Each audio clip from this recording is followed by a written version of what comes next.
Hello लोगोफोर, नै मोनानि खाजाया संलायबाय। नै आंहा संलायबाय खुमब्राजों मा होनो अमा बेदर गोरान। मा मिन्थिया बाबुआ हा मिन्थिया, न' सिङाव थांदों खोमा आइमोननियाव। खुमब्राजों अमा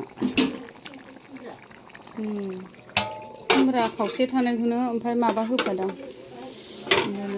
अमा भाजा।